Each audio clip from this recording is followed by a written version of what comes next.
তপ্ত রুদ্রকিরণে আবৃত ধরণী। আকাশটা উজ্জ্বল সোনালী রৌদ্ররেখায়। উজ্জ্বল সে আকাশে পেঁচা তুলোর ন্যায় ভেসে চলেছে শুভ্র মেঘের দলবল।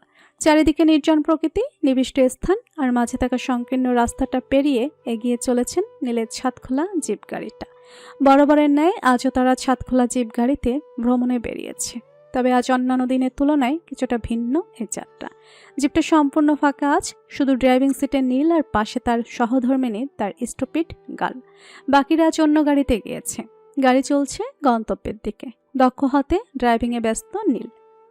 দৃষ্টি স্থির সম্মুখ পানে। রাস্তাটা সংকীর্ণ হওয়ায় যতটা সম্ভব সতর্কতার সাথে গাড়ি চালাচ্ছে সে। নীল একমনে ড্রাইভিংয়ে মনোনিবেশ করলেও তিহুর দৃষ্টি নীলেতে স্থির।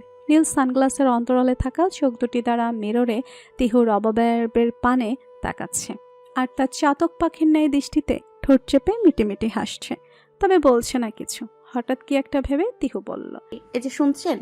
কথাগুলো নীলের কর্ণগত হলেও তৎক্ষণাৎ কিছু না বলে ড্রাইভিংয়ে মনোনিবেশ করলো সে। তিহু ফের ডাকলো, এই যে মিস্টার, শুনছেন? নীল তখনও নির্বিকার। তিহু এবারও বেশি জোরেই ডাকলো, এই যে mister guitarist, can you hear me? তিহুর এমন ডাকে তৎক্ষণাৎ ব্রেক কষলো নীল। তিহু কিছুটা ভেবাচাকা খেয়ে বলল, কি হলো? এভাবে ডাকলে কেন? আপনি উত্তর দিচ্ছিলেন না কেন? তাই বলে এভাবে ডাকবে? তো কিভাবে ডাকবো? যেভাবেই ডাকো এভাবে আর কখনো নয়। আর গাড়ি চালানোর সময় তো নয়। কেন? যদি অ্যাক্সিডেন্ট হয়ে যায় তখন তার দায়ভার কে নেবে ম্যাডাম? তিহু প্রথমে না বসলো, পরক্ষণে এই কথার মর্মার্থ বুঝে হানমনে মুচকি হাসল। গাড়ি চলছে সবুজ মণ্ডিত পথটার উপর। চারিদিকে নানা নামনা জানা ফুল আর অপূর্ব প্রকৃতির নিবিষ্ট স্থান। কিছুক্ষণের মধ্যে কাঙ্ক্ষিত গন্তব্যে পৌঁছাবে তারা। এতক্ষণে হয়তো বাকিরা পৌঁছেও গিয়েছে, শুধু বাকি আছে তারা। প্রকৃতির অপার সৌন্দর্যের মাঝে স্থির চোখে চেয়ে হঠাৎ কি ভেবে তিহু নীলের উদ্দেশ্যে বলল, একটা গান করুন তো নেতা সাহেব, বোর হচ্ছি খুব। নীল এক ঝলক তিহুর পানে চাইল। জিজ্ঞাসা দৃষ্টিতে তাকাতেই তিহু চোখের পলক ঝাপটে বোঝালো গান গাইতে। নীলের তীক্ষ্ণ দৃষ্টি তখনও সম্মুখে স্থির। তিহু জিজ্ঞাসা দৃষ্টিতে তাকানো তার পানে। অতিবাহিত হলো মুহূর্ত কয়েক। হঠাৎ নীল গেয়ে উঠল,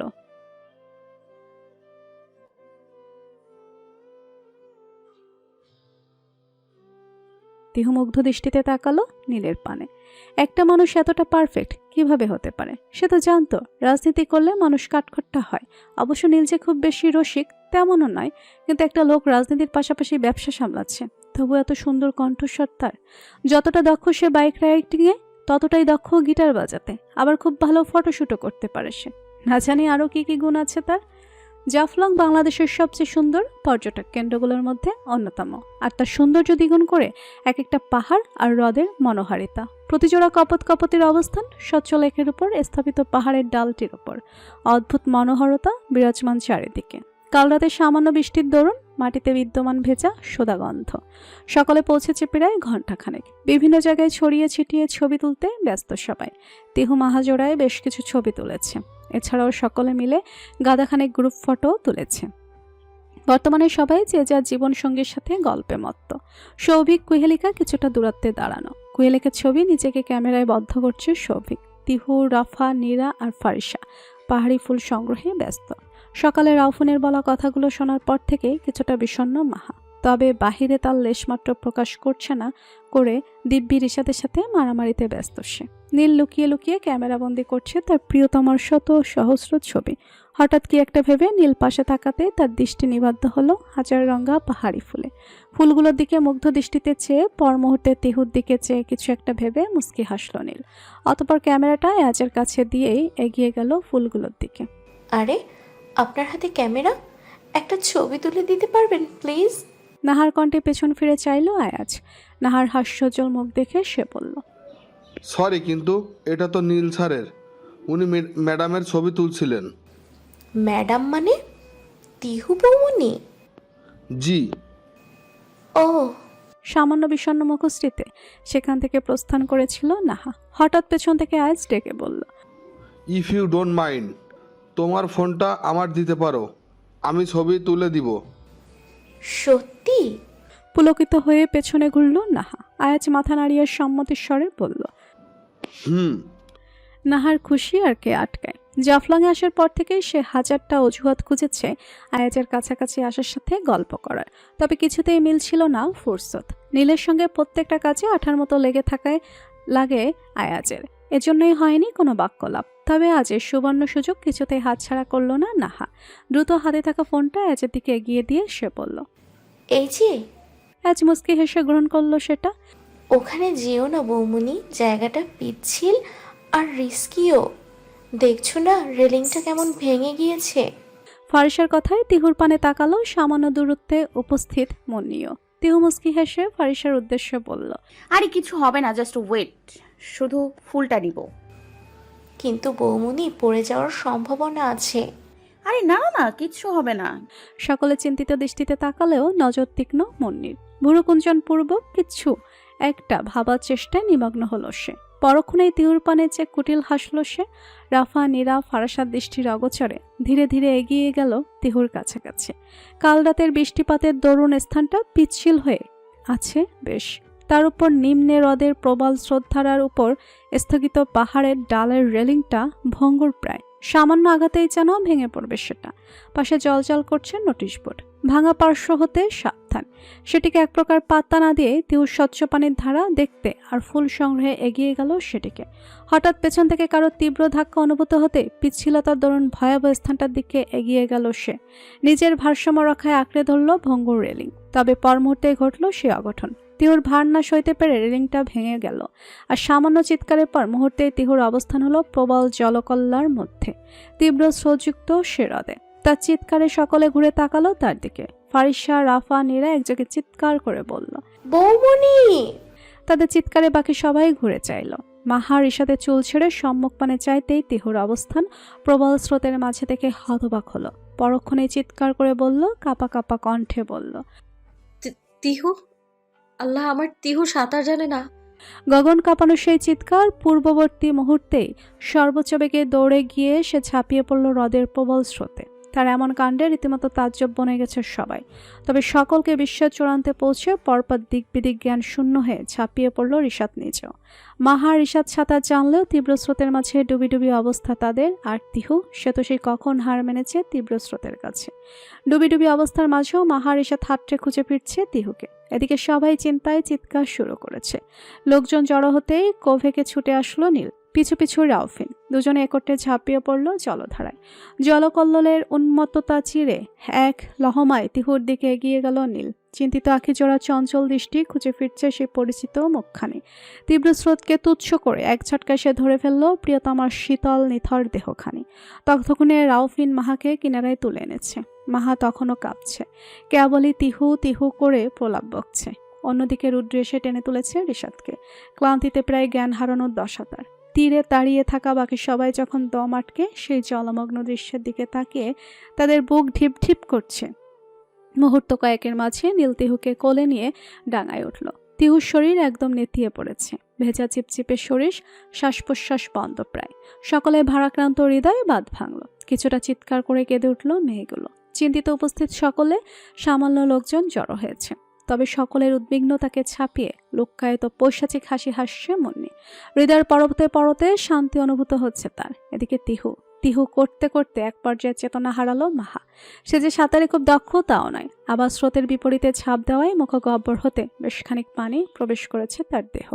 সকলে বেশ ব্যস্ত হয়ে পড়েছে তাকে নিয়েও। রাউফিন বেশ কয়েকবার ছাকাতেও জ্ঞান ফিরল না তার। এদিকে নীলের চক্ষুদয়ে লাল হয়েছে, ঠিক যেন রক্তবর্ণ ধারণ করেছে তা। এক্ষুনি তা ফেটে বেরোবে নোনা জল। সে বেশ কয়েকবার ছাকালো তিহুকে, কাপা কাপা কণ্ঠে বহু কষ্টে উচ্চারণ করলো, হ্যাঁ নূর, নূর, নুরাইন, একটা বার তাকাও নূর। তার এমন উন্মাদনায় অস্থির হলো সবাই। সৌভিক সামিরা দৌড়ে এসে তার পাশে বসলো। সৌভিক নীলের কাঁধে হাত রেখে দৃঢ় কণ্ঠে বলল, এমন করছিস কেন? কিচ্ছু হবে না তোর নূরের, হাই প্রমিস, কিছু হতে দেবো না আমরা। তুই না স্ট্রং, এভাবে কেন ভেঙে পড়ছিস? নীল উন্মাদ দৃষ্টিতে তাকালো সৌভিকের পানে। চোখ ফেটে গড়িয়ে পড়ল নোনা জল। কম্পিত কণ্ঠে বলল, ও আমার সর্বস্ব Souvik, she is my everything. I can't live without হার। জীবনে প্রথম হয়তো তার এমন উন্মাদনা দেখছে সবাই। বিস্মিত হতবাক স্তব্ধ প্রত্যেকে। রাউফিন এক মুহূর্তের জন্য মাহাকে অন্যদের জিম্মায় রেখে ছুটে এলো। সে দ্রুত নীলের কাঁধে হাত রেখে চিৎকার করে ওঠে, নীল, কি করছিস? তাড়াতাড়ি হাসপাতালে নিয়ে চল। এখনো সময় আছে। কিন্তু নীল যেন কিছুই শুনতে পাচ্ছে না। তার দৃষ্টি কেবল তিহুর মুখে নিবদ্ধ। হাসপাতাল শব্দটা যেন তার মস্তিষ্কে কোনো অর্থ বহন করছে না। পরবর্তীতে সকলের ধাক্কায় সম্বিত ফেরার ন্যায় দ্রুত উঠে বসল সে। সর্বশক্তিতে উঠে দাঁড়িয়ে তিহুকে কোলে তুলে দুহাতে শক্ত করে জড়িয়ে ধরল। দ্রুত তাকে নিয়ে সর্বোচ্চ বেগে এড়িয়ে গেল সম্মুখে। পেছনে সবাই ফুফিয়ে চলেছে। রাউফিন ও মাহাকে কোলে তুলে নিল। আয়াসকে ব্যস্ত স্বরে বলল, অ্যাম্বুলেন্স কল করো আইএস, যত দ্রুত সম্ভব। আজ অ্যাম্বুলেন্সে কল করেছেন অনেক আগে, বলতে গেলে তাদের হ্রদে পড়ার পর মুহূর্তে। হয়তো এতক্ষণে চলে এসেছে তা। তবে সে কিছু বলার আগে রাউফিন মাহাকে নিয়ে নীলের পিছু পিছু পাহাড়ি সিঁড়িগুলো অতিক্রম করতে করতে রুদ্রদের উদ্দেশ্যে বলল, তোরা রিশাদকে নিয়ে আয় জলদি, ওর অবস্থাও ভালো না। রুদ্ররা মাথা হারিয়ে সম্মতি জানালো রাউফিনকে। তারাও রওনা হলো। পিছু পিছু এগিয়ে চলল সকলে। নবীনগুলোর অস্থির পদচারণায় মুখর হাসপাতাল করিডোর। কিছুক্ষণ আগে এখানে উপস্থিত হয়েছে সকলে। উদ্বিগ্নতা জেগে আছে প্রত্যেকে। রাফা সহ প্রত্যেকে ফুফিয়ে কেঁদে চলেছে। মুহূর্ত খানিকের মাঝে দাম্ভিকতায় পূর্ণ এক একটা পদচারণায় সেখানে প্রবেশ করল মির্জা মহল আর খান মহলের প্রত্যেকে। হাসপাতালে সকলে হতভম্ব হয়েছে আছে তাদের দিকে। মির্জা সূচনা কোনো দিকে না তাকিয়ে সোজা এগিয়ে আসলো তিহুর কেবিনের দিকে। ডক্টর সাহেব বেরিয়েছিলেন। তার উদ্দেশ্যে উদ্বিগ্ন উদ্ধত কণ্ঠে মির্জা সূচনা বলল, কি অবস্থা ডক্টর? আমার মেয়ের কি অবস্থা? ওটা আপনার মেয়ে? যাই হোক, এখন কিছুটা বেটার, জ্ঞান ফিরেছে ওর। তার জবাবে আর কিছু বলার প্রয়োজন বোধ করলো না মির্জা সূচনা। এক প্রকার অবজ্ঞা করে তাকে পাশ কাটিয়ে ভিতরে ঢুকে তিহুর মলিন মুখশ্রীতে চাইল। তাকে দেখে তিহু কিছু একটা বলতে যেতে সে হাত উঠিয়ে থামালো তাকে। পাশ থেকে একটা চেয়ার টেনে তার মুখোমুখি বসলো। মুখে আদরে হাত বুলিয়ে বলল, এখন কি অবস্থা মা? কিভাবে পড়েছিলি? তিহু কোনো জবাব দেওয়ার আগে একে একে কেবিনে প্রবেশ করলো সকলে। প্রত্যেককে উদ্বিগ্নতাকে ছাপিয়ে দ্রুত এগিয়ে আসলো তার দিকে। প্রত্যেকে বিবিধ প্রশ্ন করে চলেছে তাকে। এই যেমন, এখন কেমন লাগছে, কিছু খাবে কিনা, অসুস্থতা কম লাগছে কিনা, ইত্যাদি ইত্যাদি। তবে এত কিছুর মাঝেও তিহুর চঞ্চল চক্ষুজোড়া খুঁজে ফিরছে কাঙ্ক্ষিত মানবটিকে। তবে এখানে নেই সে। তার অনুপস্থিতি সবচেয়ে বড় পীড়া দিল তিহুকে। ছলছল নয়নে দৃষ্টি ঘরালো সে। শুয়োরের বাচ্চা, তুই জানিস না মানে কি? Are you fucking kidding with me? ইয়ার কি করছিস তোরা আমার সাথে? সামলাতে পারিস না যখন দায়িত্ব নিয়েছিস কেন? নীলের বেপরোয়া উগ্র আচরণে ভীত সন্ত্রস্ত হলো রিসোর্ট ম্যানেজমেন্টে থাকা লোকটা। ভয়ত কণ্ঠে সে কিছু বলতে চাওয়ার আগে নীল কলার আঁকড়ে ধরেছে তার। শ্বাসরুদ্ধকর অবস্থায় ঢোকগুলো বেচারা বলল, স্যার ওইখানে মেরামতের কাজ চলছিল, আর এমনি তো আমরা তো সাইনবোর্ডটা নিয়ে রেখেছি। তার কথা যেন নীলের রাগের আগুনে ঘি ঢালল। বজ্রকণ্ঠে সে বলল, ফাক ইওর সাইনবোর্ড। জানিস যখন স্থানটা ড্যামেজ, তাহলে ওইটা এখনো কার্যকর কেন রেখেছিস? টুরিস্ট স্পটটা বন্ধ করিসনি কেন? নীলের আচরণে ভয়ার্থ দৃষ্টিতে তাকালো সবাই। আয়াজের দিকে অনুরোধে দৃষ্টিতে তাকালে অসহায় দৃষ্টিতে সকলের সঙ্গে দৃষ্টি বিনিময় করলো সে। কিছুই করার নেই তার। এমনিতেই নীলের যে অবস্থা দেখেছিল তাতে মনে হচ্ছিল এখানে আসলে আর কাউকেই বাঁচিয়ে রাখবে না সে। সে তুলনায় এখনও পরিবেশ শান্ত। নীল বা হাতের কর্নিষ্ঠার মধ্যমা যারা সর্বোচ্চ বেগে কপাল ঘষতে ব্যস্ত হলো, নিজেকে দমানোর চেষ্টাতেও ব্যর্থ সে। আয়াজকে কাঙ্ক্ষিত বস্তুটা বের করতে বলার আগে সশব্দে ফোন বেজে উঠল তার। কিছুটা বিরক্ত হয়ে সেদিকে তাকাতেই দেখতে পেল রাউফিনের কল। দ্রুত রিসিভ করতেই ভেসে আসলো, কোথায় তুই নীল? দ্রুত আয়, সিস্টারের জ্ঞান ফিরেছে। সিস্টারের জ্ঞান ফিরেছে কথাটাই কর্ণগত হতে সবকিছু ছেড়ে দ্রুত পদক্ষেপে সেখান থেকে বের হতে হতে আয়াজের উদ্দেশ্যে সে বলল, গাড়ি বের কর আয়াজ, কুইক। আয়াজ স্বস্তির নিঃশ্বাস ছাড়ল যেন, নতুবা এক্ষুনি আর এক মহাপাপের সাক্ষী হতো তাকে। অবশ্য সে প্রস্তুতি নিয়ে এসেছিল।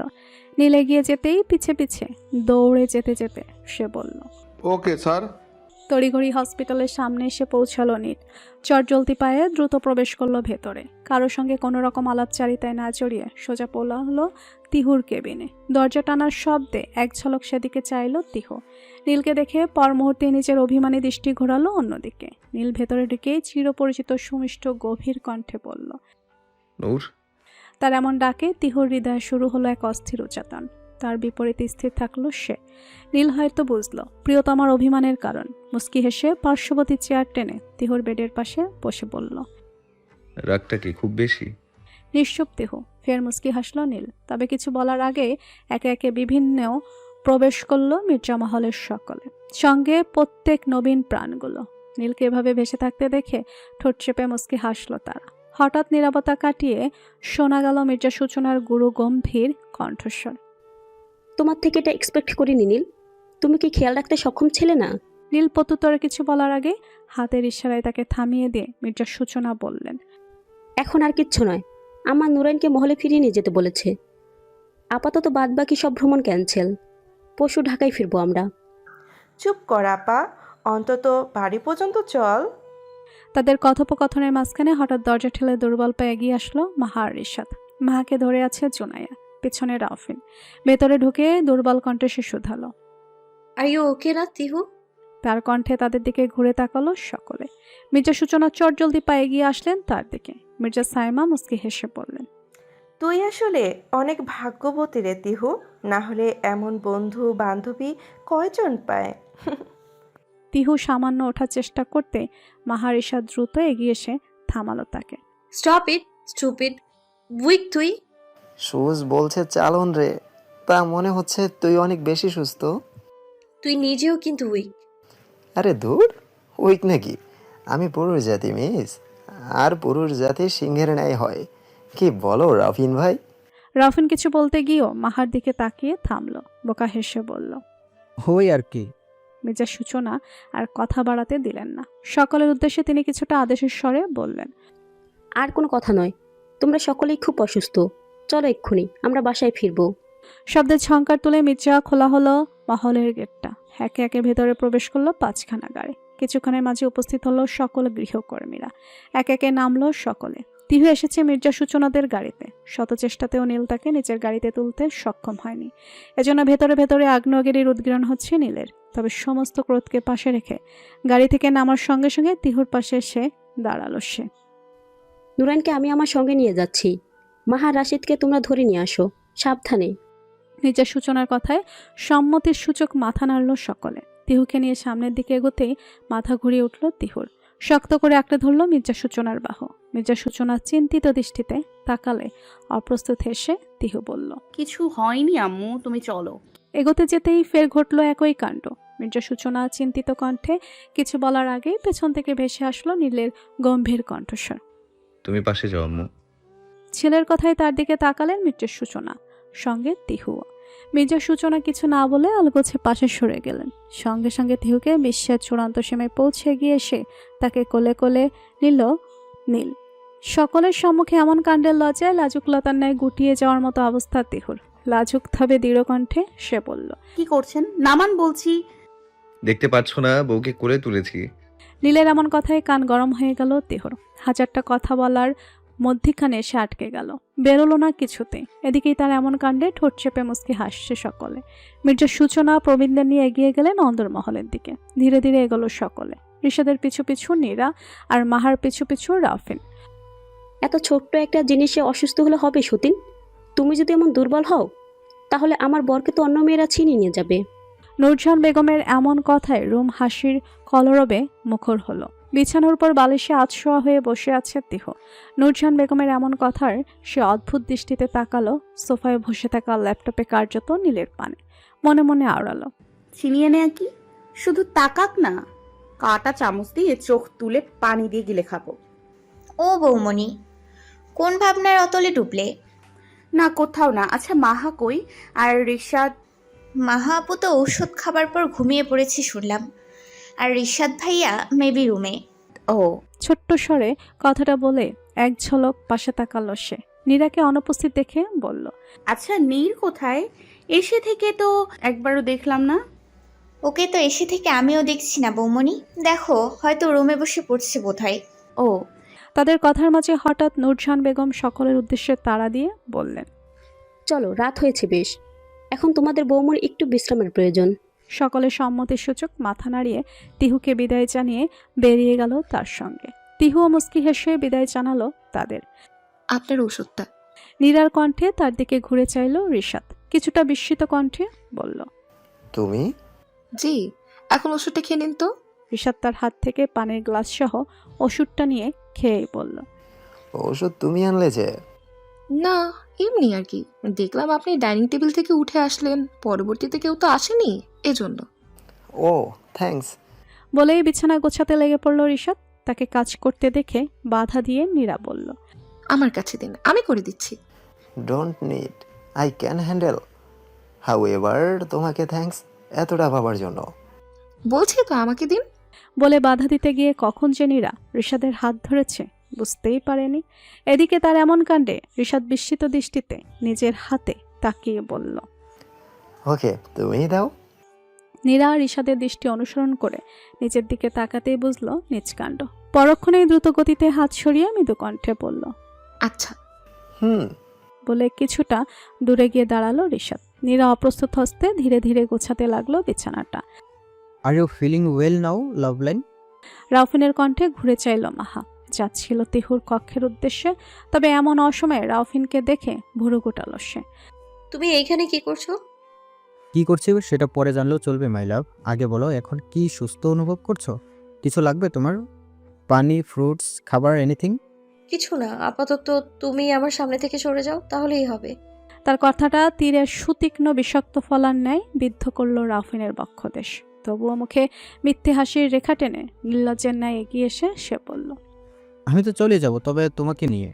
ড্রামা বন্ধ করো রাফিন, বিশ্বাস করো অস্বস্তিকর লাগছে এখন এগুলো আমার। আই নো লাভলাইন, তবে তোমার এই অস্বস্তি একদিন তোমার তীব্র স্বস্তির কারণ হবে ইনশাল্লাহ। কখনো নয়, বিষ কখনো কাউকে স্বস্তি দিতে পারে? তার এমন ইঙ্গিতপূর্ণ কথায় মলিন হাসল রাউফিন। হয়তোবা কখনো বা পারে, নতুবা কষ্ট পেলে সকলে সেটাকেই কেন গ্রহণ করে? কারণ সেটা কষ্ট নিরাময়ের বড় ঔষধ হিসেবে কাজ করে, তবে দ্বিগুণ কষ্ট নিহিত থাকে সেটাতে। যে অশান্তি লুকাতে মানুষ সবচেয়ে কষ্টের জিনিসটা গ্রহণ করে। তার কথায় তাচ্ছিলের হাসি হাসল মাহা। ইউ নো রাউফিন, পৃথিবীতে আমরা শান্তি খুঁজি, অথচ হজরত আদম আলাইহিসসালামকেই পৃথিবীতে পাঠানো হয়েছিল শাস্তি স্বরূপ। তার এমন কথায় চুপসে গেল রাউফিন। পর মুহূর্তে বলল, তবে শাস্তির মাঝেও তিনি শান্তি খুঁজে নিয়েছিল প্রিয়তমা হাওয়াকে বক্ষে নিয়ে। তুমিও না হয় আমাকে সেই সুবৃহৎ শাস্তির মাঝেও ক্ষুদ্রতম শাস্তি হিসাবে শান্তির ন্যায় গ্রহণ করো। অসম্ভব। অকপতে কথাটা বলে সেখান থেকে প্রস্থান করলো মাহা। এগিয়ে চলল নিজের রুমের দিকে। আর হলো না তিহুর রুমে যাওয়া। অবশ্য রাত হয়েছে বেশ, তাই ইচ্ছাকৃতভাবেই যাবে না সে। কাল সকালে না হয় দেখা করা যাবে। রাত হয়েছে বেশ, ঘড়ির কাঁটায় 11টায় চুই চুই। জোনাকির উজ্জ্বল আলোয় আলোকিত রাতরাঙা অন্তরিক্ষ। সামান্য ঝিরিঝিরি বৃষ্টি উত্তপ্ত ধরণীকে শান্ত করতে ব্যস্ত। নির্ধায়ন দৃষ্টিতে খোলা জানালা দিয়ে সেদিকে চেয়ে আছে তিহু। এই যে মিসেস খান সাহেবা, প্লিজ ফোকাস অন মি। নীলের কণ্ঠে তার দিকে সংকুচিত দৃষ্টিতে চাইল তিহু। তার অভিমানী দৃষ্টিতে দৃষ্টি মেলানো পূর্বক মৃদু হাসল নীল। রাগটা কি খুব বেশি ম্যাডাম? তিহু নির্বাক, তখনও দৃষ্টি ঘোরালো শুধু। তার এমন নির্লিপ্ততায় নীল ফের বলল, এত রাগ ভালো নয় ম্যাডাম।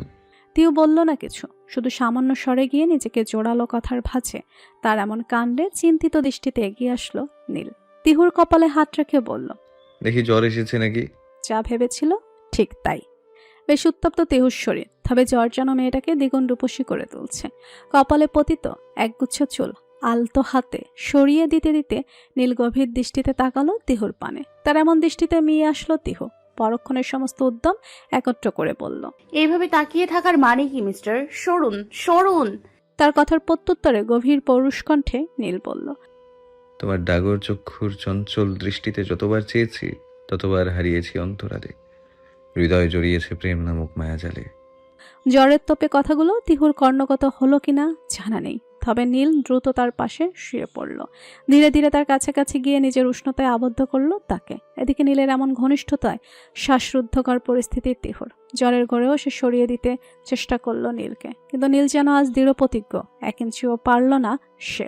প্রেয়সীকে বক্ষ দেশে নিয়ে পাড়ি জমালো সুখময় ঘুমের রাজ্যে। পূর্ব দিগন্তে রক্তিমাভাত ছোঁয়া লাগেনি তখনও, কেবল আকাশের গাত্রে একটি স্নিগ্ধ শুভ্র আলোর আগমনী বার্তা। বাতায়নের ফাঁক দিয়ে সেই ফ্যাকাশে আলো এসে পড়েছে নির্দিত তিহুর ঈষৎ আরক্তিম মুখে। উত্তাপের রেশ তখনও সম্পূর্ণ কাটেনি, তবে জ্বর কমেছে খানিকটা। নীল তখনও গাঢ় ঘুমে মগ্ন। সারা রাত নির্ঘুম কাটিয়ে মাঝরাতে ঘুমানোর দরুন। তন্দ্রাচ্ছন্ন দ্বিগুণ আজ, তবে তার বলিষ্ঠ বক্ষস্থল আঁকড়ে ধরে আছে তিহুকে যেন কোনো মহার্ঘ ধন। সমগ্র রাত সে অভিমানীর অসুস্থ শরীরের উষ্ণতা নিজের মধ্যে নিয়ে তাকে শান্তিতে ঘুম পাড়াতে ব্রত নিয়েছিল। গভীর নৈকটের ফলস্বরূপ দুজনের শয্যা বন্ধন তখন নিবিড়তম। আলোকরশ্মি ঘুমান্ত ডাগর চক্ষুদায় গ্রাস করতে পিটপিটিয়ে তিহু চোখ মেলল। তবে প্রথম মুহূর্তে সে অনুভব করলো একটি দুর্ভেদ্য আলিঙ্গন তাকে বেষ্টন করে রেখেছে। তার হৃদস্পন্দন হঠাৎ দ্রুত হলো। পরক্ষণে সে নীলের ঘুমান্ত প্রশান্ত মুখের দিকে দৃষ্টি ফেরালো। এই রাঙা প্রভাতে তার পৌরুষদীপ্ত মুখখানা যেন সমস্ত দ্বিধা দূর করে এক অনির্বচনীয় নির্ভরতার আভাস দিচ্ছে। তিহু মুগ্ধ দৃষ্টিতে চেয়ে থাকলো অনিমেষ। হুট করে চোখ মেলে চাইলো নীল। তিহু এভাবে তাকিয়ে থাকতে দেখে ঘুম ঘরে মুচকি হাসলো। ঘুম চড়ানো কণ্ঠে বলল, সুপ্রভাত মিসেস খান সাহেবা। ঘুম চড়ানো গভীর সে কণ্ঠে যেন মিশে আছে আফিমের মাদকতা। ঘোর লেগে গেল তিহুর। কণ্ঠস্বরে সে গভীরতায় সে পুরুষালী স্নিগ্ধতা তিহুর বুকে কচেনা শিহরণ জাগালো। বহু কষ্টে নিজেকে সামলে সে বলল, দুর্বল এক ধাক্কা দিল সে। নীল তাতে নড়ল না এক ইঞ্চিও, বরং ঘুমিয়ে ঘুরিয়ে মুচকি হাসল ফের। তিহু এবার বেশ রেগে গেল। এক ধাক্কায় তাকে সরিয়ে উঠে গেল বিছানা থেকে। তার ধূপধাপ পদধ্বনিতে সেদিকে তাকিয়ে মুচকি হাসল নীল। ফের পাড়ি জমালো ঘুমের রাজ্যে। কাল সারা রাত জেগে প্রিয়তমার সেবা শুশ্রূষা করেছে যে, শরীরটা বড্ড ক্লান্ত। সামান্যতই রাজ্যের ঘুম এসে উপস্থিত হলো চোখের পাতায়। দীর্ঘ একটা শাওয়ার শেষে সমস্ত ক্লান্ততা ধুয়ে মুছে সাফ করে তবে বের হলো তিহু। বেরোতেই দেখতে পেল এখনো বিছানার উপর হয়ে ঘুমোচ্ছে নীল। কিছুটা চোখ সরু করে সেদিকে তাকিয়ে পর মুহূর্তে ধীরে ধীরে এগিয়ে গেল দীঘল আয়নাটার দিকে। নিজের জলস্নাত সুস্নিগ্ধ অবয়বের পানে তাকিয়ে এর আরেকবার আতশীতে বিদ্যমান নীলের ঘুমান্ত প্রতিচ্ছবির পানে তাকালো সে। কি জানি কি ভেবে আনমনে মুচকি হাসলো। তখনই হুট করে তাকালো নীল। তার মুখে লাজুক হাসি দেখে পুনরায় ঘুম জড়ানো কণ্ঠে বলল, কি দেখছো? আবারও একই কণ্ঠে থমকালো তিহু। এ কেমন মোহ, এ কেমন ঘোর! কোনো পুরুষের ঘুম জড়ানো কণ্ঠ যে এতটা আবেদনময়ী হতে পারে সেটা হয়তো নীলের কণ্ঠ না শুনলে কখনোই বিশ্বাস হতো না তিহুর। নীল তখন একই কণ্ঠে বলল, নূর। এবার যেন ধ্যান ভাঙল তিহুর। দ্রুত দৃষ্টি ঘুরিয়ে চটচলতি কণ্ঠে সে বলল, আমি কখন দেখলাম? নীল ততক্ষণে উঠে বসেছে। তিহু এক ঝলক ঘুরে তাকালো তার দিকে। সঙ্গে সঙ্গে ভেজা চুলের জল কণারা ছিটকে পড়ল নীলের চোখে মুখে। দ্রুত চোখ বন্ধ করে মুচকি হাসল নীল। সামান্য পিটপিট করে চোখ খুলে বলল, Such a lovely smile. I really obsessed with it. এত সামান্য জলকণা এখানে আপনি স্মেল পেলেন কোথায়? ও তুমি বুঝবে না। বলেই বোকা দৃষ্টিতে চেয়ে থাকা তিহুর দিকে এগিয়ে আসলো সে। পার্শ্ববর্তী হ্যাঙ্গারে ঝুলিয়ে রাখা টাওয়ালটা নিজের হাতে নিয়ে এগিয়ে আসলো বাঁধনহারা কেশরাজির তার অপরূপা রমণীর দিকে। ঠিক পেছনে এসে দাঁড়ালো তিহুর। আয়না নীলের প্রতিচ্ছবি নিজের একেবারে কাছাকাছি দেখে কিঞ্চিত বিস্মিত হয়ে তিহু পিছন ঘুরল। আপনি? নীল তাকে ফের আয়নার দিকে ঘুরিয়ে আলতো হাতে তার ভেজা চুলগুলো মুছিয়ে দিতে দিতে বলল, ডান হাতের ইনজুরিটা বেশ ডিপ। নিজে নিজে চুল শুকাতে পারবেন না ম্যাডাম? তিহু বিস্মিত দৃষ্টিতে আয়নায় প্রতিচ্ছবির পানে চাইল। নীল কিভাবে জানলো তার হাতে ব্যথার কথা? নীল তিহুর এমন বিস্মিত প্রতিচ্ছবি দর্পণ দেখা মাত্র মৃদু হাসল। সুদীর্ঘ কেশরাজ টাওয়াল দিয়ে আলতো করে মোছা পরবর্তী হেয়ার ড্রায়ার দিয়ে শুকিয়ে দিল তা। তবে পর মুহূর্তে বেশ চিন্তিত কণ্ঠে বলল, চুলে কি বেনুনি করবে? আপনি বিনুনি করতে পারেন? ট্রাই করতে পারি। কেন, আগে কোনো মেয়ের চুল বিনুনি করেছেন নাকি? উল্টাপাল্টা কথা বলো না। জাস্ট সে চুলে কি বেনুনি করতে চাও? না খোপা, এই চুল বিনুনি করলে গরমে সারা দিন অস্বস্তি লাগবে। ওকে, অ্যাজ ইউ উইশ। নীল পহর মুহূর্তেই নিজের মোবাইল অন করে ইউটিউবে খোপার টিউটোরিয়াল সার্চ দিল। তার এমন কাণ্ডে মুখ চেপে হাসতে হাসতে শব্দ করে হেসে উঠল তিহু। তাকে এমন হাসতে দেখে ক্ষুব্ধ দৃষ্টিতে তাকালো নীল। তিহু নিজেকে সামলাতে সামলাতে বলল, সরি। পর মুহূর্তে ফের হেসে বলল, কিন্তু খোপার টিউটোরিয়াল সার্চ করে কে? নীল মাথা ঘামালো না তার কথায়, বরং ইউটিউব থেকে মনোযোগ দিয়ে টিউটোরিয়ালটা দেখে ধীরে ধীরে বাঁধতে লাগলো তিহুর চুল। কিন্তু বিপত্তি বাঁধলো অন্যথায়। তিহুর হাঁটু জড়ানো চুলগুলো আয়ত্তে আনতে বেশ বেগ পেতে হলো নীলকে। আয়নায় তার এমন নাজেহাল দশা দেখা মাত্র হেসে চলেছে তিহু। পারবেন না, রেখে দিন। সবকিছু সবাই পারে না। আর যদি পারি? পারবেন না। যদি পারি? তাহলে আপনি যা চাইবেন তাই দিব। Sure? I am always sure. Okay, but mind it. যা চাইবো তাই কিন্তু। মিস্টার, এই নুরাইন হক তিহু কখনো কথার খেলাপ করে না। কি জানি কি ভেবে বাঁকা হাসল নীল। অবশেষে দীর্ঘ এক প্রচেষ্টা শেষে সুদীর্ঘ সে কেশরাজ অপটু হাতে খোপাবদ্ধ করতে সফল হলো নীল। বিশ্বজয়ের ন্যায় বিজয়ী হাসল সে, কিন্তু তিহু পড়ল বিপাকে। নীল তার এমন অবস্থা দেখে আয়না তার দিকে তাকিয়েই বলল, সো মিস নুরাইন হক তিহু ওরফে মিসেস খান সাহেবা, are you ready to fulfil your commitment? কি চান আপনি? যদি বলি তোমাকে, মানে? অদ্ভুত এক দৃষ্টিতে তাকালো তিহু। তার এমন দৃষ্টিতে শব্দ করে হেসে উঠল নীল। আলতো হাতে তিহুর নেকলেসটা ঠিকমতো পরিয়ে দিয়ে প্রস্থান করলো আশ্রমের দিকে। সে চলে যেতেই তিহু তার প্রস্থান পথের দিকে চেয়ে বলল, ইউ নো মিস্টার গিটারিস্ট, আমি অনেক আগেই আপনার হয়ে গিয়েছি। এখন শুধু আপনি সেটা বুঝে নিন, অধিকার দেখান, ছিনিয়ে নিন, যত সময় লাগে লাগিয়ে নিন। তবে বুঝতে আপনাকে হবে, আপনার খান সাহেবা ভালোবেসে নিঃস্ব হলেও কখনো স্বীকার করবে না তা। আপনাকেই বুঝে নিতে হবে। I want to back BD আম্মু। বহুদিন ছেলের মুখে বহুল প্রতীক্ষিত কথাটা শুনে গলা ধরে আসলো আদ্রিতা আনামের।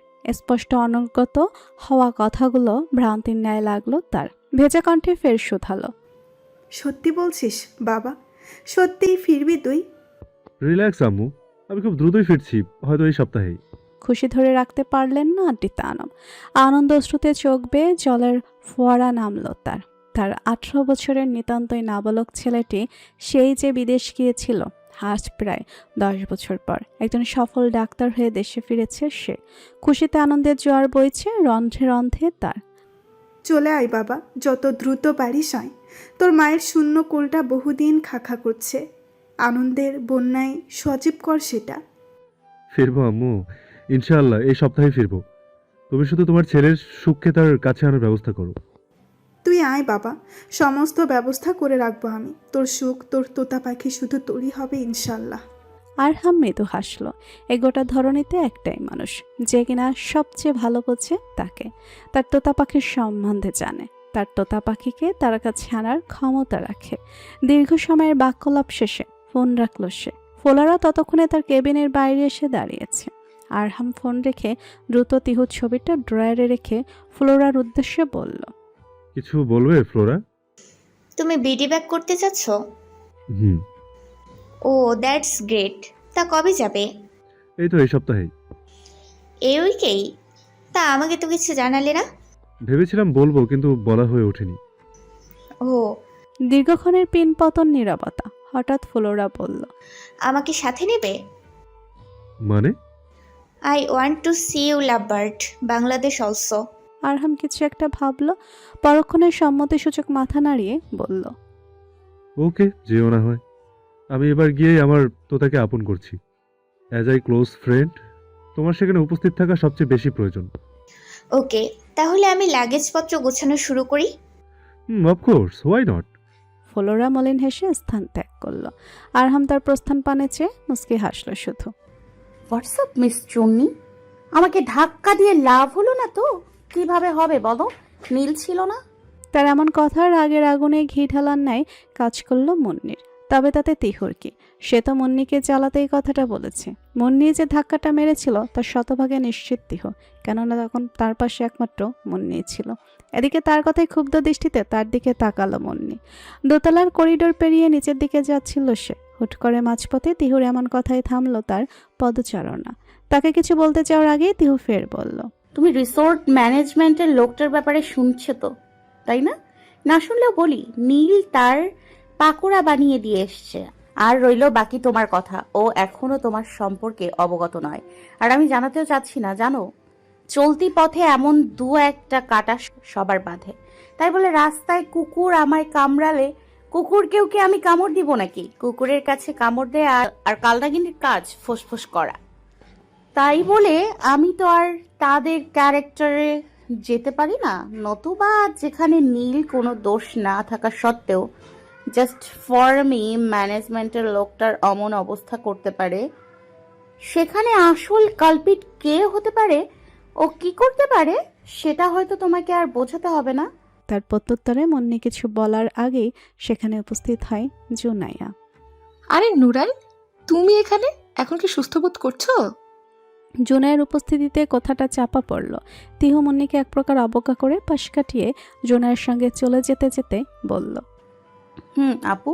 হাজারো আলাপচারিতার সারতে সারতে স্থান ত্যাগ করলো দুজনে। তবে তিহুর দিকে ক্ষুব্ধ দৃষ্টিতে তখনও চেয়ে আছে মুন্নি। করুর হাসি হেসে সে বলল, প্রথমবার সফল হয়নি তাতে কি, জীবনের শেষ নিঃশ্বাস পর্যন্ত তোমাকে শেষ করার প্রচেষ্টা চালাবো আমি।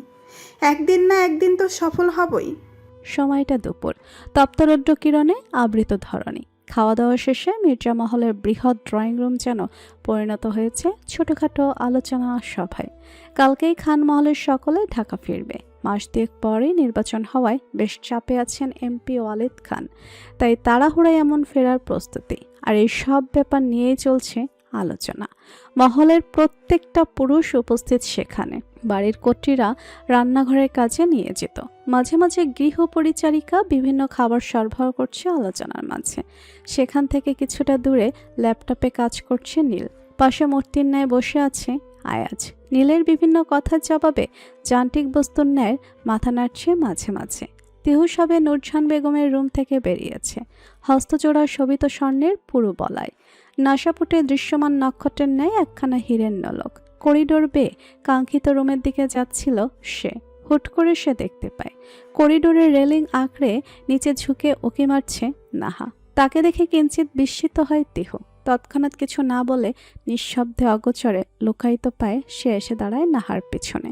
তার দৃষ্টি অনুসরণপূর্বক তাকায় নিম্নপানে। সেখানে উপস্থিত নীল আর আয়াজ। তবে নাহার দৃষ্টি আয়াজেতে স্থির। মুগ্ধতার এক মহাসমুদ্রে অবগাহন করছে সে। অন্তত পক্ষে দৃষ্টি তো তাই বলছে। তিহু কিছুক্ষণ নীরব থেকে ব্যাপারটা বোঝার চেষ্টা করলো। বোঝা মাত্র হালকা কেসে বলল, কি হচ্ছে ননদিনী, সামথিং সামথিং নাকি? বৌমনি তুমি? আমি। তা লুকিয়ে লুকিয়ে কাকে দেখা হচ্ছিল শুনি? নাহা অপ্রস্তুত হয়ে পড়ল। তাকে এমন বিভ্রান্ত হতে দেখে তিহু অভয় দিয়ে বলল, তোমার মনে যদি আইয়াজ ভাইয়াকে নিয়ে কিছু থাকে তাহলে without any hesitation you can tell me. I promise আমি কাউকে কিছু বলবো না। তিহুর কথাগুলোতে নাহা ভরসা পেল যেন। স্বস্তির নিঃশ্বাস ছাড়ল সে। মনে জমিয়ে রাখা কথাগুলো এখন অন্তত কারো কাছে শেয়ার করা যাবে। বড্ড বিশ্বাস করে সে তিহুকে একে একে খুলে বলল সবটা। সব শুনে তিহু এক প্রকার স্থির হয়ে গেছে। ঠোঁট উল্টে বাহাবার স্বরে সে বলল, বাহ বাহ, what a love story. Just ফোনে কথা বলতে দেখি ক্রাশ। ওএমজি। আর তার কিছুদিন পরে কাকতালীয়ভাবে উনি ভাইয়ার অফিসে জয়েন করেন। তাও যেন তেন পোস্টে নয়, একেবারে পিএ হিসেবে। হঠাৎ তাদের কথোপকথনে ছেদ পড়ল মনোরা বিবির ডাকেই। দুজনেই ডাক শুনে নিচে যেতে তিহু নাহাকে বলল, by the way I really like your love story. আমারটা তো শুনলে, এবার তোমারটা বলো। আমারটা মানে? এমা, কেন তোমার আর ভাইয়ার লাভ স্টোরি? মুহূর্ত কয়েকের জন্য পা থামল তিহুর। তাদের আবার কোনো লাভ স্টোরি আছে নাকি? থাকে এমন থামতে দেখে নাহা হেসে বলল, ডোন্ট ওয়ারি, পরে একদিন শুনবো না হয়, আজ থাক। নাহা নেমে গেল সিঁড়ি বেয়ে। তিহু ক্ষণিকের জন্য স্বস্তির নিঃশ্বাস ছাড়লেও পর মুহূর্ত উদ্বিগ্ন হলো পরবর্তীতে কি বলবে ভেবে। সময়টা বিকেলের কিছুটা পর। সন্ধ্যা হতে চলেছে প্রায়। কোলাহলপূর্ণ মির্জা মহলের আঙিনা কিছুটা নিশ্চুপ। সবাই ব্যস্ত যে যার কক্ষে। কালো ফেরার প্রস্তুতি চলছে। তিহু মনোরা বিবির ঘর থেকে মাত্র বেরোলো। করিডোর পেরিয়ে কাঙ্ক্ষিত রুমের দিকে যাচ্ছিল সে। খোপাবদ্ধ চুপগুলো সামান্য বাঁধনহারা। কপালের উপর অবাধ্য প্রেমিকের ন্যায় খেলা করছে একগুচ্ছ কেশরাস। কারো উপস্থিতি বুঝতে এক ঝলক পাশে তাকালো সে। সঙ্গে সঙ্গেই নজরবিদ্ধ হলো পার্শ্ববর্তী দেয়ালে বিদ্যমান আতসীর মাঝে থাকা নিচের এলোমেলো চুলের মুখশ্রীতে। হাত দিয়ে চুলগুলো ঠিক করতে গিয়ে অন্যরকম একটা ভালো লাগা কাজ করলো তার।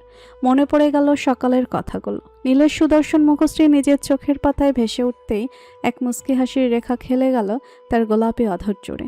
কি জানি কি ভেবে আনমনে সে পলক ঝাপটে হাতের চুড়ির ঋণি ছিনে শব্দ তুলে গেয়ে উঠল, তুই চুল করে দে এলো মেলো, ভেঙে দে না চুড়ি, তোর প্রেমে এখন আমি সুতো কাটা ঘড়ি। ও পেছন ঘোরা মাত্র তিহু দেখতে পেল পেছনে মুখে হাত দিয়ে অদ্ভুত ভঙ্গিমায় তাকিয়ে দাঁড়িয়ে আছে সবগুলো নবীন প্রাণ। মাঝখানে উপস্থিত নীল। তাদের সবাইকে দেখে বেশ অপ্রস্তুত অপ্রতিভ হয়ে উঠল তিহু। এদিকে তার এমন কাণ্ডে চোখ সরু করে তাকিয়ে আছে নীল। ঠোঁটে বিদ্যমান লক্ষ্যায়িত চাপা হাসির রেখা। অন্যদিকে সকলে একে অন্যের দিকে দৃষ্টি বিনিময় করে একযোগে তাকে ভেঙে চিৎকার করে বলল, তোর প্রেমে এখন আমি সুতো কাটা ঘুরি। বলেই হো হো করে হেসে উঠল সবগুলো। নাহা আর মাহাতো প্ল্যান করেই নিয়েছে তিহুকে কিভাবে খেপানো যায়। এদিকে রাফানিরা আর ফারিসা ঠোঁট চেপে হাসি সংবরণের চেষ্টায় ব্যস্ত। এত সব কাণ্ডের মাঝে অপ্রস্তুত হয়ে উঠেছে তিহু। তবে এ চারটায় তাকে বাঁচিয়ে দিয়ে নীল সকলকে পাশ কাটিয়ে রুমের দিকে যেতে যেতে বলল, রুমে আসুন নূর, কুইক। তিহু আর কিছু না ভেবে কোনো দিকে না চেয়ে পিছু নিল নীলের। হয়েছে তোমার? কথাটা বলতে বলতে নীল এক ঝলক তাকালো আয়নার পানে। তিহু হিজাবের শেষ পিনটা লাগাচ্ছিল, নীলের পানে চেয়ে বলল, লাস্ট পিন। ওকে দ্রুত করো তাহলে। হুম। আচ্ছা আমি এগোই, তুমি আসো। আচ্ছা। নীল ঘড়িটা পড়তে পড়তে বেরিয়ে যায়। তিহু দ্রুত হিজাবের পিন লাগিয়ে এক ঝলক আয়নায় তাকায়। তবে কেমন অপূর্ণ অপূর্ণ লাগছে নিজেকে পরক্ষণে বুঝতে পারে। ওষ্ঠাধর ফাঁকা, তার দ্রুত ড্রেসিং টেবিলের উপর রাখার রঞ্জক দিয়ে দ্রুত আবৃত করে সেটি।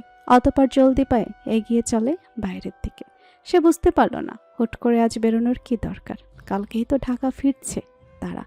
তবে এখন হঠাৎ নীলের ভ্রমণ পিপাসু হওয়ার কারণ কি? হাজারটা জল্পনা কল্পনা করতে করতে তিহু এসে পৌঁছায় মির্জা মহলের পার্কিং এরিয়ায়। নীল ইয়ামাহা খচিত নেভি ব্লু কালার বাইকটার উপর হেলমেট পরে তার জন্য অপেক্ষমান। তিহু এগিয়ে আসতে সে একখানা লেডিস হেলমেট এগিয়ে দেয় তার দিকে। তিহু সেটা পরেই উঠে পড়ে বাইকে। ধীরে ধীরে বাইকটি এগিয়ে গেল মির্জা মহলের সুবিশাল গেটটা ছাড়িয়ে। গধূলির রঙিন আভায় রঙিন হয়ে উঠেছে আকাশটা, চারিদিকে রক্তিম আলোকছটা। নীলের বাইকটা এসে থামে কোলাহলপূর্ণ এক পাহাড়ি পাদদেশে। ধীরে ধীরে বাইক থেকে নামে নীল তিহু। সম্মুখে কয়েক শত কপত কপতির ঢল জোড়ায় জোড়ায় অবস্থান করছে সকলে। তিহু বিস্মিত পুলকিত দৃষ্টিতে নীলের পানে চায়। নীল বুকে থাকা সানগ্লাসটা চোখে পড়ে। তিহুর হাত ধরে সম্মুখ পানে যেতে যেতে বলে, চলো। তিহু এগিয়ে চলে নীলের সঙ্গে। অদ্ভুত মুগ্ধতা বিরাজমান তার দৃষ্টিতে। কিছু দূর এগোতেই তারা দেখতে পেল তাদের সামনে গুচ্ছে গুচ্ছে গোলাপের পসরা সাজিয়ে বসেছে বিক্রেতারা। নীল সেখান থেকে একটা রক্তলাল লাল গোলাপ তুলে নিল। পর মুহূর্তে সেটা গুজে দিল তিহুর হিজাবের কিনারে। বিদ্যমান পিনটার ফাঁক গলিয়ে তিহু যেন বিস্ময়ের চূড়ান্ত সীমায় আহরণ করছে। গোধূলি আলোর মাঝে নীলের নীল চক্ষুর পানে চেয়ে তার মনে পড়ে যাচ্ছে রবীন্দ্রনাথের সেই বিখ্যাত পঙ্ক্তিটি। চিৎকার করে বলতে ইচ্ছা করছে নিজের মতো করে, প্রহর শেষে আলোয় রঙা আর জ্যৈষ্ঠ মাস, আপনার চোখে দেখেছিলাম আমার সর্বনাশ। তবে তার কথাগুলো যেন বদ্ধ হলো হৃদয়ের মণিকোঠায়। টাকা পরিশোধ করে নীল তাকে নিয়ে এগিয়ে গেল সম্মুখে। সামনেই বাহারি কানের দুলের পসরা সাজিয়েছে একটা স্টল। নানা রঙা পাথরে স্বচ্ছ আলোক রশ্মি প্রতিফলিত হচ্ছে, তৈরি করছে অদ্ভুত মোহিত সৌন্দর্য। তিহু মুগ্ধ দৃষ্টিতে তাকালো সেদিকে। নীল হয়তোবা দেখল তার প্রিয়তমার মুগ্ধ দৃষ্টি। তিহুকে নিজের শক্ত পৌরসিক বন্ধনে আবদ্ধ করেই সে এগিয়ে গেল দুলগুলোর দিকে। পাথুরে দুলগুলো বাহারি, কোনটা ছেড়ে কোনটা নেবে তাতে বিভ্রান্ত হয়ে পড়েছে তিহু। ইচ্ছা করছে সবগুলোই নিয়ে নিতে। এদিকে তিহুর মুগ্ধ দৃষ্টিতে অনিমেষ চেয়ে আছে নীল। হঠাৎই সে কর্মচারীটির উদ্দেশ্যে বলল, দুলগুলো সব প্যাকেট করার ব্যবস্থা করো। ভাই, এখানে তো দুলের সংখ্যা অনেক, সব দিব? কতগুলো আছে? প্রায় 22 জোড়া। প্যাক করে দাও। ছেলেটির সঙ্গে বিস্মিত হলো উপস্থিত সকলে। তবে নীল সেদিকে পাত্তা না দিয়ে সমস্ত বিল পরিশোধ করে তিহুকে নিয়ে সামনের ফুচকার স্টলটার এদিকে যেতে যেতে বলল, কিছুক্ষণ পর আমার হয়ে একটা ছেলে এসে সবগুলো নিয়ে যাবে। ছেলেটি বিস্মিত নয়নে চেয়ে সম্মতিসূচক মাথা নাড়ালো শুধু। আপনি কি পাগল? অতগুলো দুল কেউ কেনে? আমি কিনি। এখন বেশি কথা না বলে ফুচকাগুলো শেষ করো। দেহ নাক কুচকে তাকালো ফুচকাগুলোর দিকে। সেগুলো লোভনীয় লাগলেও আপাতত বিরক্তির কারণ হচ্ছে তিহুর। কিছু না ভেবেই দৃষ্টি অন্যদিকে সরিয়ে সে বলল, খাবো না আমি। Are you sure? হুম। ওকে। অতঃপর সে পাশের একটা ছেলের দিকে তাকিয়ে বলল, এই এটা নিয়ে যাও তো। বললেই দিয়ে দেবেন নাকি? মানুষ তো একবার জোর করে নাকি আনরোম্যান্টিক। তিহুর এমন কাণ্ডে মুখ চেপে হাসল নীল।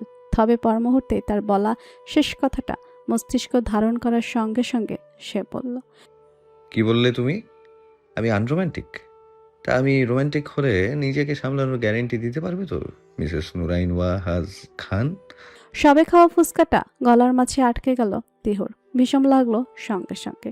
নীল দ্রুত পাশ থেকে পানি এনে তাকে খাওয়াতে খাওয়াতে বাঁকা হাসলো খানিক। তিহু বিস্ফোরিত নয়নে তাকালো তার দিকে। তপ্ত রোদ্দুরে আবৃত ধরণী, তবে আজ বাতায়নে নেই কোনো সুখকর বার্তা, যা আছে তা শুধুই এক বিষাদের ছায়া। বিদায়ের মুহূর্তে আকাশ বাতাস ভারী, যেন প্রকৃতিও বুঝতে পারছে হৃদয়ের গভীরে জমে থাকা বিয়োগ ব্যথা। গাড়ির সামনে নীরবে দাঁড়িয়ে আছে সকলে, চোখে মুখে এক অব্যক্ত যন্ত্রণা। এই কয়েকটা দিনের বাঁধন যেন সহস্র বছরের হয়ে উঠেছিল, আর সেই বাঁধন ছিঁড়ে যাওয়ার কষ্টটা আজ প্রতিটি নিঃশ্বাসে অনুভূত হচ্ছে। অবশেষে অশ্রুপূর্ণ নয়নে একে অপরকে আলিঙ্গন করল সকলে। নূরজাহান বেগম চলাচলে প্রায় অক্ষম হয়ে পড়েছেন, তবুও পরিচারিকার সহায়তায় সকলকে বিদায় জানাতে এসেছেন তিনি। একে একে সকলের সঙ্গে কথা সেরে তিহুর কাছে এসে দাঁড়ালেন তিনি। তার ললাটে দীর্ঘ এক চুম্বন এঁকে দিয়ে হেসে বললেন, আর একদম কাঁদবি না। আমরা কি মারা যাচ্ছি নাকি? হ্যাঁ, বিয়ে তো করলে লুকিয়ে চুরিয়ে। আহাগো, কত শখ ছিল ব্যান্ড পার্টি বাজিয়ে নিজে সতীন আনবো, তা না, সবটা বানচাল করে দিলি তোরা। সে যাই হোক, সে আশা না হয় পরে পূরণ করা যাবে। তা পরের বার আসার সময় আমার খেলার সঙ্গীকে সঙ্গে করে নিয়ে আসবি কিন্তু।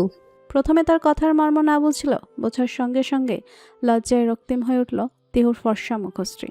তার এমন অবস্থায় হেসে উঠলেন উপস্থিত সব মুরব্বী। অতঃপর একে একে সকলের সঙ্গে কথা সেরে বিদায় নিচ্ছে সবাই। গাড়ির দিকে এগিয়ে যেতে ফারিসা দৌড়ে এসে তিহুকে জড়িয়ে বলল, খুব মিস করব তোমাকে বৌমনি, অনেক মিস করব। তিহুর ডাগর চোখে জল জমেছে, তবুও ফারিসাকে সান্ত্বনা দেওয়ার স্বরে বলল, ধুর পাগলি, আমি আবার আসবো। হঠাৎ সে লক্ষ্য করল ছোট্ট আয়রাত গুটি গুটি পায় ললিপপ মুখে নিয়ে এসে দাঁড়িয়েছে তার সামনে। বরাবরের ন্যায় তিহুর ওড়নার আঁচল হাতে পেঁচিয়ে সে বলল, তুমি তলে যাচ্ছ তিহু বেবি? আয়রাতের কথায় ভেজা নয়নে মলিন হেসে তাকে কোলে তুলে নিল তিহু। তার ছোট্ট ললাটে চুম্বন এঁকে দিয়ে বলল, হ্যাঁ বেবি, আমি চলে যাচ্ছি, তবে ডোন্ট ওয়ারি জানু, আমি আবার আসবো। আয়রাত কিছু না বুঝেই মাথা নাড়ল, হাসলো খানিক।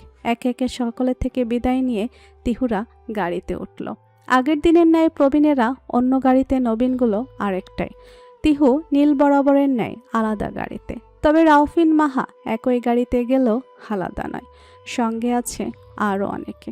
চাইলে আজকেও মাহার সঙ্গে অন্য গাড়িতে যেতে পারত সে, কিন্তু প্রিয়তমার মন খারাপের দরুন এরূপ যাত্রা। মুহূর্ত কয়েকের মাঝে একটি চাপা নিস্তব্ধ শব্দে গাড়িগুলো চলতে শুরু করলো। সকলের হৃদয়ের স্পন্দনও যেন তার সঙ্গে এক লহমার জন্য থেমে গেল।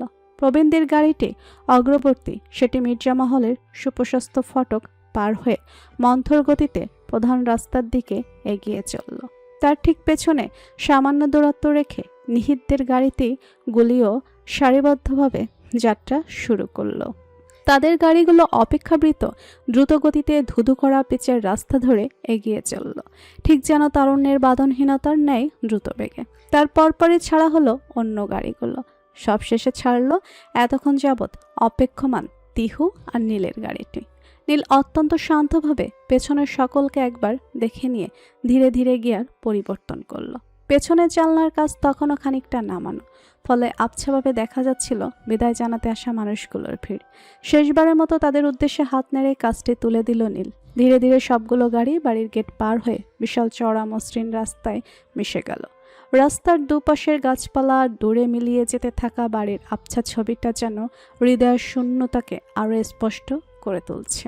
গাড়ির চাকার অবিরাম ঘূর্ণনের শব্দ তখন যেন দীর্ঘশ্বাসের মতো লাগছে।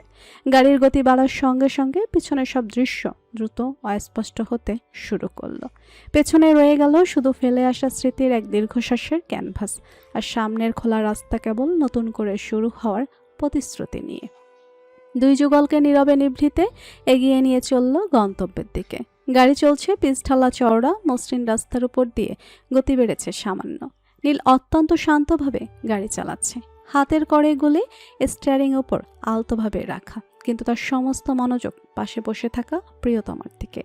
কাচের জানালা দিয়ে বাইরের চলমান দৃশ্যের দিকে স্থির চোখে চেয়ে আছে সে। সদা চঞ্চলতা মুখর ফর্সা তার মুখশ্রীতে, বিষাদের মৃদু ছায়া স্পষ্ট। নরম সিটে তিহু হেলান দিয়ে বসেছে। নীল এতক্ষণ নীরব থাকলেও হঠাৎ গলা খাকারে দিয়ে হঠাৎ বলল, Mrs Nurain Wahaj, look at me. তিহুর ধ্যান ছুটল নীলের আকস্মিক আদেশে। সে বাধ্য মেয়ের মতো ধীরে ধীরে দৃষ্টি সরিয়ে নীলের দিকে চাইল। 2 মিনিট আগে যা ফেলে এসেছো নিঃসন্দেহে সেটা সুন্দর স্মৃতি, তবে তাকে নিয়ে দীর্ঘশ্বাস ফেলে এই মূল্যবান ক্ষণ নষ্ট করার কোনো মানে হয় না। তুমি ভুলে যাচ্ছ আমার একটা ইমেজ আছে। আমার মন খারাপের সাথে আপনার ইমেজের কি সম্পর্ক? আমি মন খারাপ করতেই পারি। না, পারো না, কারণ তোমার মন খারাপ হওয়ার অর্থ আমি ফেল করেছি। আর ওয়াহাদ খান নীল কোনো বিষয়ে পরাজিত হয় না। Now listen, you should always focus on me, no one else, understand? Tihu ভুরু কুঞ্চন পূর্বক তাকালো এক ঝলক শুধু। নিহিতদের গাড়িতে বাড়ির সকল নবীন প্রাণ প্রায়। নিহিত থাকা এই গাড়িতে উঠেছে রিশাদ, তবে কাকতালীয়ভাবে তার পাশের সিটেই নীরা বসে। রিশাদ নিহিতের সাথে গল্পে মত্ত থাকলেও নীরা চোখ বারংবার নিবদ্ধ হচ্ছে তার দিকে। হঠাৎ কিভাবে রিশাদ এক ঝলক পাশে তাকালো, মূলত গন্তব্যের কত বাকি তা দেখার উদ্দেশ্যে। তবে সঙ্গে সঙ্গে তার নজরবিদ্ধ হলো একজোড়া চশমা মোড়ানো দৃষ্টিতে। এদিকে রিশাদ তাকানোর সঙ্গে সঙ্গে দৃষ্টি সরালো নীরা। ব্যাপারটা বোধহয় বোধগম্য হলো রিশাদের। একই জিনিস বেশ কিছুদিন ধরেই লক্ষ্য করছিল সে। মস্তিষ্ক আসল কথাটা জানান দিতেই সরুনেটের চেয়ে মৃদু হাসল সে। অন্যদিকে রাফা নিহিতের পাশে বসে থাকলেও কোনো বাক্যলাভ হচ্ছে না তাদের মাঝে।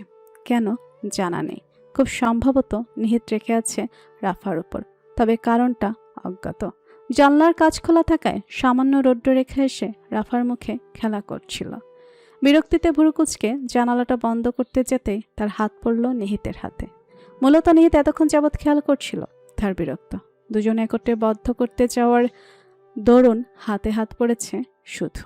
সঙ্গে সঙ্গে তড়িৎ বেগে হাত সরিয়ে নিল নিহিত।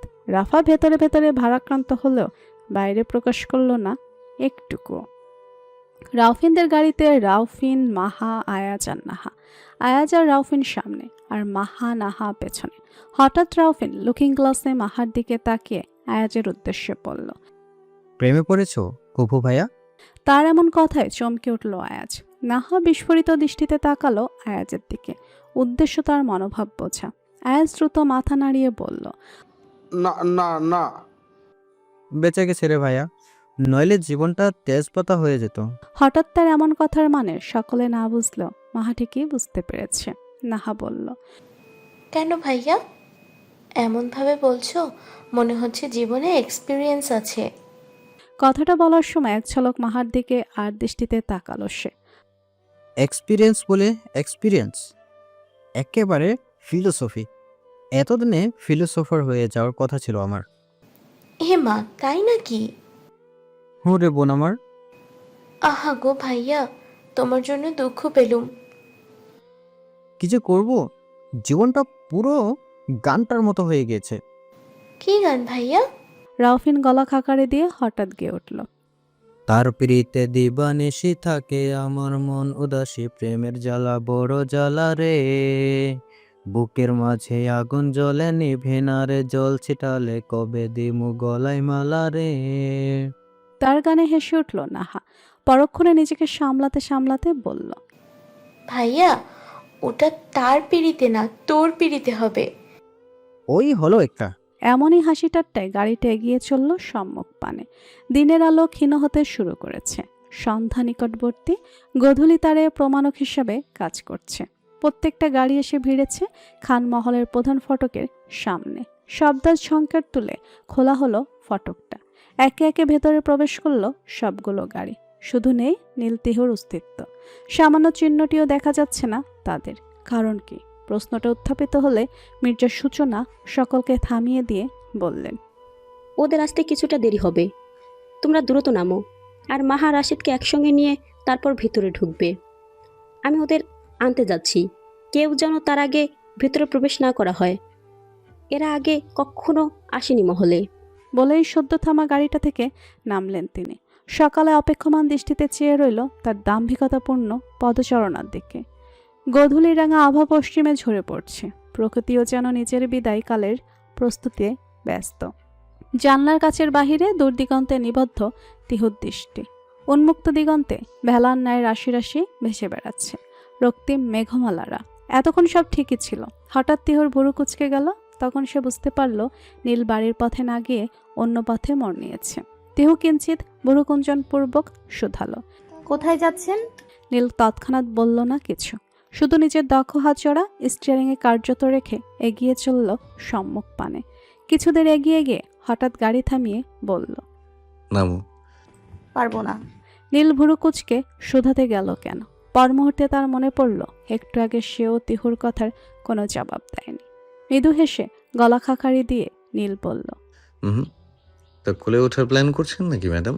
তিহু অদ্ভুত দৃষ্টিতে তাকালে নীল মৃদু হেসে দৃষ্টি বিনিময় করল তার দিকে।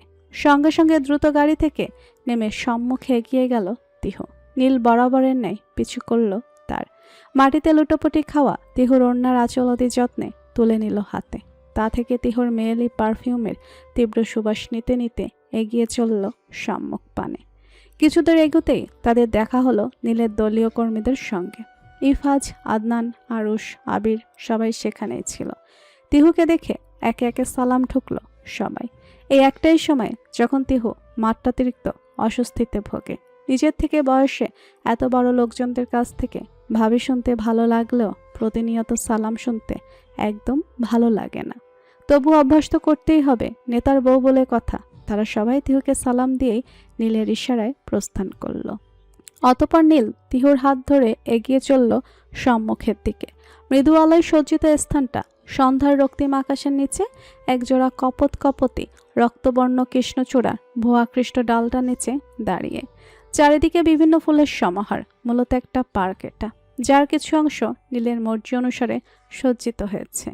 আশেপাশে আরো কিছু কপত কপতির সমাহার। হঠাৎ তিহু বিস্মিত কণ্ঠে শুধালো, হঠাৎ এখানে কেন? নীল তাকে জবাব দেওয়ার পূর্বেই দেখতে পেল গাজরার ডালা হাতে একে একে তাদের দিকে আসছে দুটি বাচ্চা। গাজরাগুলো নিচের কাছে দিয়েই প্রস্থান করলো তারা। তিহু হতবাক দৃষ্টিতে তাদের দিকে তাকিয়ে পরক্ষণে নীলের দিকে তাকিয়ে বলল, কি হলো ব্যাপারটা? ব্যাপারটা নিঃসন্দেহে বোধগম্য হয়নি তার। তবে তার প্রত্যুত্তরে কোনো মতামত ব্যক্ত না করে নীল সন্তর্পণে তার হাতে পরিয়ে দিল বেলি ফুলের গাজরাটা। তিহু তখনও কপাল কুঁচকে চেয়ে আছে তার হাতের দিকে। গাজরা পড়ানো শেষ হতেই নীল বলল, আপনার সেদিনের সামান্য অভিযোগের সমাপ্তি ঘটালাম মাননীয়া। তিহু সরুনেত্রে তাকানো পূর্বক বোঝার চেষ্টা করলো নীলের কথার মানে। পরক্ষণে মস্তিষ্কে ধরা দিল কিছুদিন আগের কিছু কথা। তিহু সেভাবেই তাকিয়ে বলল, এতদিন পর আজ হঠাৎ, তা এর কারণ জানতে পারি জনাব? Without any reason. ঢঙে আর বাঁচি না, এমন একটা ভাব দেখাচ্ছে যেন মনে হচ্ছে আমি যা চাইবো তাই করবে। সে কথাটা ফিসফিসিয়ে বললেও তা কর্ণগোচর হলো না নীলের। সে গভীর কণ্ঠে বলল, বলে দেখতে পারো। সেসব না হয় বাদ দিন, কি কি করতে পারবেন আমার জন্য সেটাই না হয় বলুন মিস্টার পলিটিশিয়ান। নীল মৃদু হেসে গভীর পৌরুষ কণ্ঠে গেয়ে উঠল,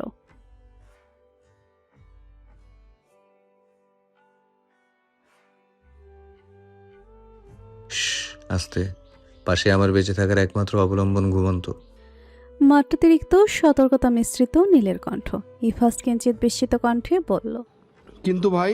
শাট আপ স্টুপিড, আর কোনো কথা নেই। সে ফোন কাটতে যেতেই ইফাস দ্রুত কণ্ঠে বলল, ভাই ভাই ফোন রাখেন না প্লিজ। জালাল পার্টির লোকেরা ইদানিং বেশি বাড়াবাড়ি করছে কিছুদিন যাবৎ। আমাদের দলের বহু লোককে নানাভাবে আহত করছে ওরা। আলতাফ চাচার অবস্থা ভালো না, ওনার ছেলে অনিরকে ও আহত করছে ওরা। যেহেতু আপনি আজ ফিরেছেন তাই আপনাকে জানালাম। নীল বিস্মিত কণ্ঠে বলল, হোয়াট রাবিশ, এত কিছু হয়ে গিয়েছে তুই আজকে জানাচ্ছিস আমায়? মানে ভাই, আপনাকে চাচা জানাতে বারণ করছিল। ইফাজের কথা শোনা মাত্র মাথা দপ দপ করে উঠল নীলের।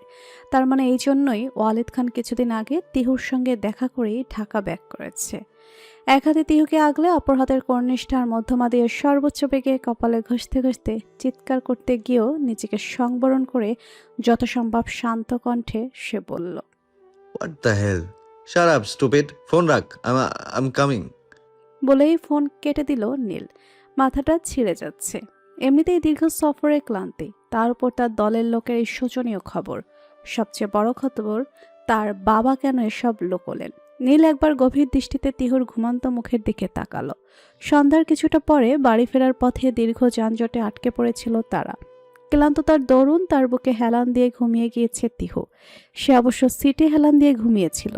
তবে তার নিদ্রা যখন ভীষণ গভীরে, তখন নীল আস্তে আস্তে নিজের বুকের বাঁ পাশে এনে রেখেছে তাকে। ধীরে ধীরে যানজট কমার সঙ্গে সঙ্গে অতি সন্তর্পণে গাড়িতে স্টার্ট দিল সে। বর্তমানে মন্থর গতিতে চলমান গাড়িটা শহরের ব্যস্ত রাজপথে ট্রাফিকের দীর্ঘ এক সারি অতিক্রম করে ধীরে ধীরে এগিয়ে গেল সেটা। মাথা ভর্তি দুশ্চিন্তার মাঝেও নীলের সম্পূর্ণ মনোযোগ পাশের মানবটির উপর স্থির। তার শখের বাগানেরই একমাত্র ফুলে কখনো তার এই নোংরা রাজনীতির আঁচ লাগতে দেবে না সে। কিন্তু যেহেতু নির্বাচন আসন্ন, তাই কোথাও নিরাপদ নয় তারা। তার উপর আলতাফ চাচার এই অবস্থা। একজন এমপির ছেলে হিসেবে সে এসব দেখে চুপ করে বসে থাকতে পারে না। তার রাজনীতিতে নামা স্রেফ একটা শখ নয়, তার একটা অঙ্গীকার আছে। তার সমর্থকদের প্রতি তার একটা দায়বদ্ধতা আছে। ভাবতে ভাবতে গাড়ির গতি বাড়ালো সে। কিঞ্চিত দ্রুত বেগে সেটি এগিয়ে চলল সম্মুখ পানে। ঘড়ির কাঁটায় রাত 8:45 নীলের গাড়িটা এসে থামল ঢাকা সিটি মেডিকেলের সম্মুখে। আজ প্রায় সপ্তাহখানেক এখানে ভর্তি রয়েছেন আফজাল হোসেন, তাদের পার্টির সবচেয়ে বিশ্বস্ত আর পুরাতন মানব তিনি। তার আন্তরিকতার মুখে বলে বোঝানো যাবে না। নীল দ্রুত গাড়ি থেকে নামলো। তিহুকে বাড়িতে রেখে এখানে এসেছে সে। গাড়ি থেকে নামতেই দেখতে পেল ইফাজ আর আদনান বাইরে অপেক্ষা করছে। তারা সালাম দিতেই উত্তর দিয়ে তাদের নিয়ে চটজলদি ভেতরে প্রবেশ করলো নীল। আজ সকালেই জ্ঞান ফিরেছে আফজাল হোসেনের। পাশে বসে আছে বিপর্যস্ত আনির, আফজাল হোসেনের একমাত্র পুত্র সে। তার অবস্থাও ভালো নয়। নীলকে দেখা মাত্র আফজাল হোসেন উঠে বসার চেষ্টা করলেন। আতশোয়া হয়ে বসেছিলেন তিনি। নীল দ্রুত পদক্ষেপে আলতাফ হোসেনের বেডের পাশে এসে দাঁড়ালো। তার কপালে গভীর চিন্তার রেখা। দীর্ঘ সফরের ক্লান্তি এখনো পুরোপুরি উপেক্ষিত। পাশে বসা বিধ্বস্ত আনিরের দিকে একবার চোখ বুলিয়ে সে বুঝল পরিস্থিতি যতটা খারাপ ভেবেছিল তার চেয়ে হয়তো গুরুতর। আলতাফ চাচা, আপনি এইভাবে উঠছেন কেন? শুয়ে থাকুন। নীলের কণ্ঠস্বরে স্পষ্ট কর্তৃত্ব, তবে সেই সঙ্গে এক গভীর উদ্বেগ। আফজাল হোসেন দুর্বল কণ্ঠে হাসার চেষ্টা করলেন। বাবা নীল, তুমি এসেছো আসলে? কথা শেষ করতে পারলেন না তিনি। সামান্য কথাতেই কণ্ঠ রুদ্ধ হয়ে এলো। নীল শান্ত অথচ চাপা ক্ষোভ নিয়ে বলল, আপনি শান্ত হন চাচা, কিন্তু আপনারা কেন ব্যাপারটা আমাকে জানালেন না চাচা? এই দলের ভিত্তি আপনারাই।